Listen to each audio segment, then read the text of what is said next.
నెల్లూరు జిల్లా ముతుకూరు మండలం తాళ్లపూడి గ్రామంలో వెలసియున్న శ్రీ గంగా భవానీ అమ్మవారి వార్షిక జాతర మహోత్సవం అంగరంగ వైభవంగా జరిగింది. ఉదయం అమ్మవారికి పోతురాజు స్వామివారికి విశేష పంచామృతాభిషేకాలను ఆలయ అర్చకులు నిర్వహించారు. సాయంత్రం మేళతాళాలతో గ్రామంలోని మహిళలు సామూహికంగా అమ్మవారు స్వామివారికి పొంగలు నివేదన చేశారు. రాత్రికి యాదవ ఆచారం లోబడి వీరగంధం సమర్పించిన అనంతరం గంగపెట్టి గ్రామోత్సవం నిర్వహించారు. జాతర సందర్భంగా అమ్మవారి దేవాలయాన్ని సర్వాంగ సుందరంగా అలంకరించారు.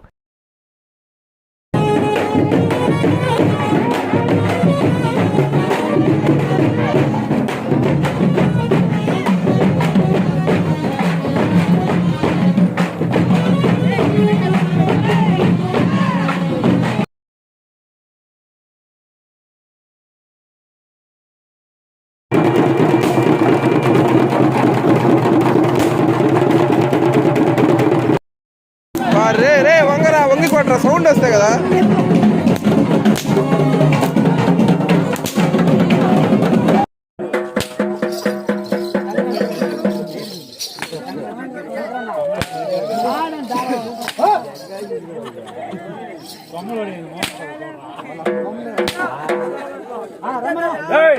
నువ్వు